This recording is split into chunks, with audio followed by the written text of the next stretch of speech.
दीपावली परे राजा भଳି बंचिबे ଏହି ତିନୋଟି ରାଶି। ଗୁରୁଙ୍କ ଆଶୀର୍ବାଦରେ ମିଳିବ ଧନ ସମ୍ପତ୍ତି। ବୃହସ୍ପତି 9ଟି ଗ୍ରହ ମଧ୍ୟରେ ସର୍ବୋତ୍ତମ ତଥା ଶୁଭ ଗ୍ରହ। ଦୀପାବଳି ପରେ ନକ୍ଷତ୍ର ପରିବର୍ତ୍ତନ କରିବାକୁ ଯାଉଛନ୍ତି ଗୁରୁ ଗ୍ରହ। ବର୍ତ୍ତମାନ ବୃହସ୍ପତି ମୃଗଶିରା ନକ୍ଷତ୍ରରେ ଗମନାଗମନ କରୁଛନ୍ତି। ନଭେମ୍ବର 28ରେ ବୃହସ୍ପତି ଅପରାହ୍ନ 1:10 ଚନ୍ଦ୍ର ନକ୍ଷତ୍ର ରୋହିଣୀରେ ପ୍ରବେଶ କରିବେ। ଗୁରୁ ବୃହସ୍ପତି ହେଉଛି ଶିକ୍ଷା, ବିବାହ, ସନ୍ତାନ, ଧନ, ଧାର୍ମିକ କାର୍ଯ୍ୟ, ଜ୍ଞାନ, ପ୍ରତିଷ୍ଠା ଇତ୍ୟାଦିର ଶାସକ ଗ୍ରହ। ତାଙ୍କର ନକ୍ଷତ୍ରର ପରିବର୍ତ୍ତନ ଜୀବନର ଏହି ସମସ୍ତ ଦିଗକୁ ପ୍ରଭାବିତ କରେ। ରୋହିଣୀ ନକ୍ଷତ୍ରରେ ବୃହସ୍ପତିଙ୍କ ଗମନାଗମନ ସମସ୍ତ ରାଶିର ଚିହ୍ନକୁ ପ୍ରଭାବିତ କରିବ। କିନ୍ତୁ ତିନୋଟି ରାଶିର ଲୋକ ବିଶେଷ ଭାବରେ ଏହାଦ୍ୱାରା ଉପକୃତ ହେବେ। କୁବେର ଏହି ତିନୋଟି ରାଶିର ଚିହ୍ନ ପ୍ରତି ଦୟାଳୁ ହେବେ। ଏହି ତିନୋଟି ରାଶିର ଲୋକମାନେ ବ୍ୟବସାୟ ଏବଂ ଚାକିରିରୁ ଧନ ପାଇବେ ଏବଂ ସେମାନେ ରାଜାଙ୍କ ପରି ବଞ୍ଚିବେ।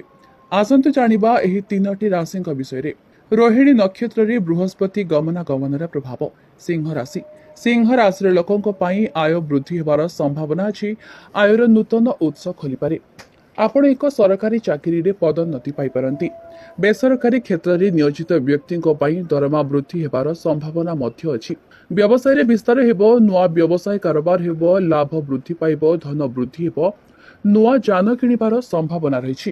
ଖୁଚୁରା ବ୍ୟବସାୟରେ ବିକ୍ରିରେ ବୃଦ୍ଧି ଘଟିବ, ନୂଆ ଗ୍ରାହକଙ୍କୁ ଭେଟିବେ, ପାରିବାରିକ ଜୀବନ ସୁଖଦ ହେବ, ସମ୍ପର୍କୀୟଙ୍କ ସହିତ ସମ୍ପର୍କ ଆନ୍ତରିକ ହେବ। ଧନୁରାଶି। ଧନୁ ରାଶିର ଲୋକଙ୍କ ପାଇଁ ଆୟର ବୃଦ୍ଧି ହେବାର ସମ୍ଭାବନା ଅଛି। ଆପଣଙ୍କ ଆୟରେ ଏକ ଅପ୍ରତ୍ୟାଶିତ ବୃଦ୍ଧି ଘଟିବ। ଆପଣ ସରକାରୀ ଚାକିରିରେ ଏକ ଭଲ ସ୍ଥାନକୁ ସ୍ଥାନାନ୍ତର ପାଇପାରନ୍ତି।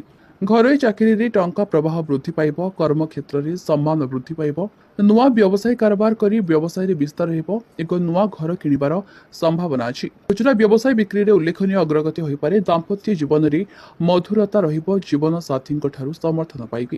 ମୀନ ରାଶି। ଏହି ରାଶିର ଲୋକମାନେ ହଠାତ୍ ଟଙ୍କା ହାସଲ କରିପାରନ୍ତି। ଆର୍ଥିକ ପରିସ୍ଥିତି ଦୃଢ଼ ହେବ। ଆପଣଙ୍କର ପରିଶ୍ରମ କର୍ମକ୍ଷେତ୍ରରେ ଫଳ ହେବ।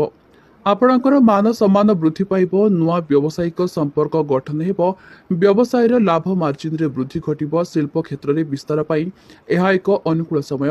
ଛାତ୍ରଛାତ୍ରୀ ଶିକ୍ଷା କ୍ଷେତ୍ରରେ ସଫଳତା ପାଇବେ। ପାରିବାରିକ ଜୀବନରେ ଆପଣଙ୍କ ଭାଇ ଭଉଣୀମାନଙ୍କ ଠାରୁ ସମର୍ଥନ ପାଇବେ।